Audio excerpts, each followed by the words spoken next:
Hello students, 6.1 third sum பார்க்க போறோம். If 2 cos theta equal to root 3 கொடுத்திருக்காங்க. Find all the trigonometric ratios of angle theta. All the trigonometric ratios அப்படின்னா எல்லா ரேஷியோவும் நம்ம கண்டுபிடிக்கணும். Trigonometric ratio எதெல்லாம் வரும்? sin, cos, tan, cosecant, secant, cot theta.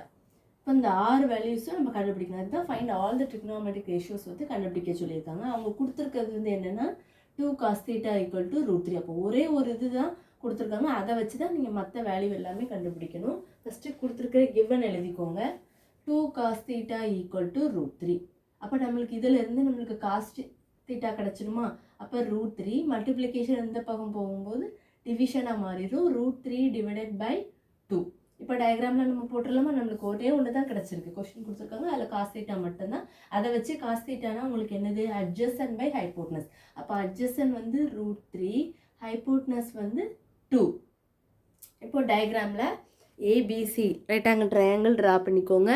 அதில் அது ஹைப்போட்னஸ், இது ஆப்போசிட் அட்ஜசன். அப்போ அட்ஜசன் வந்து root 3, அப்போ நீங்கள் அதை மார்க் பண்ணிக்கலாம். அடுத்து ஹைப்போட்னஸ் வந்து என்னது உங்களுக்கு? 2. அப்போ 2 போட்டாச்சா?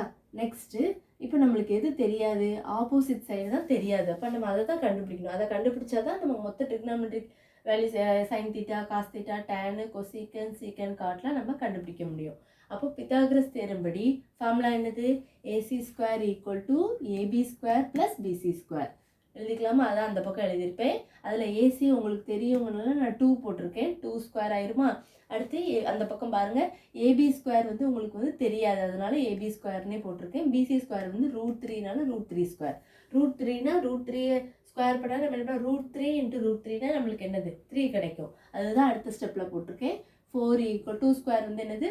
4. இப்போ 4 equal to AB square plus 3. இப்போ ப்ளஸ் 3 இந்த பக்கம் போனால் -3 ஆயிருமா? 4லேருந்து 3 சப்ட்ராக்ட் பண்ணிங்கன்னா 1 ஈக்குவல் டு அதான் ஏபி ஸ்கொயர். ஏபி நமக்கு வேணும்னா என்ன? √1 இதில் வந்து ஸ்கொயர் வரும். ஏபி ஈக்குவல் டு என்னது? √1. அப்போ ஏபி வந்து உங்களுக்கு 1 கிடச்சிட்டு. அப்போ இதை வந்து நீங்கள் இதில் போட்டுக்கலாம். டயக்ராமில் என்ன போட்டுக்கலாம்? ஏபி வந்து 1 போட்டாச்சா? இப்போ நெக்ஸ்ட்டு வந்து சைன் தீட்டா ஈக்குவல் டு நம்மளுக்கு இப்போ நம்ம எல்லா ஏபியும் தெரியும், பிசியும் தெரியும், ஏசியும் தெரியும். அப்போ சைன் தீட்டா வந்து ஆப்போசிட் பை ஹைப்போட்னஸ் தானே. ஆப்போசிட் என்ன இருக்குது? 1. ஹைப்போட்னஸ் அங்கே என்ன இருக்குது? 2. அப்போ 1/2. அடுத்து காஸ் தீட்டா வந்து என்னது? Adjacent by hypotenuse. அட்ஜசன் வந்து √3, ஹைப்போட்னஸ் வந்து 2, அதனால √3/2. டேன் தீட்டா வந்து என்னது? இதே டிவைட் பண்ணுறோம். அப்போ டிவைட் பண்ணும்போது இது மேலே போய் 2 கேன்சல் ஆகி என்ன வந்துடும்? 1/√3. அதாவது இது ஆப்போசிட் வந்து என்னது? 1, இது வந்து அட்ஜசன். சரிங்களா? அடுத்து கொசிகன். கொசிகன் வந்து என்னது? சைன் தீட்டாவோட ரெசிப்ரோக்கல். அப்போ 2 இதை வச்சு நீங்கள் எழுதிடலாம். இது வந்து ஹைப்போட்னஸ் பை ஆப்போசிட்டு. அப்போ என்ன வரும்? 2/1. இதோட 2/1 ரெசிப்ரோக்கல் 2.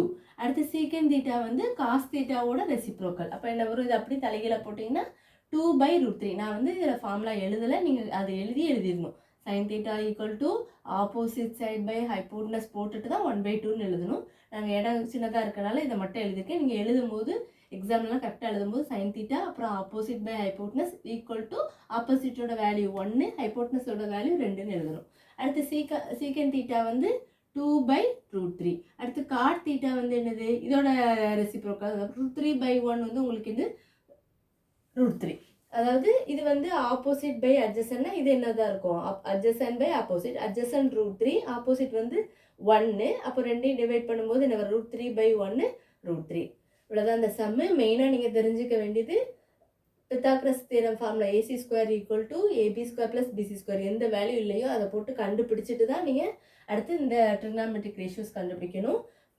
இதெல்லாம் கொடுத்துருக்காங்கன்னு பாருங்கள். அவங்க கொடுத்தது பிசியும் கொடுத்துட்டாங்க, ஏசியும் கொடுத்துட்டாங்க. இந்த இதுபடி 2 cos theta √3னா காஸ் தீட்டா வேல்யூவை கண்டுபிடிச்சிட்டோம்னா அதுலேருந்து இது அட்ஜசன்ட், இது ஹைப்போட்னஸ்னால நம்மளுக்கு 2 வேல்யூ தெரிஞ்சுட்டு 1 தான் தெரியலை. அதை கண்டுபிடிச்சிட்டு அடுத்து நீங்கள் இந்த ஸ்டெப் எழுதுங்க. இவ்வளோதான் இந்த வீடியோ.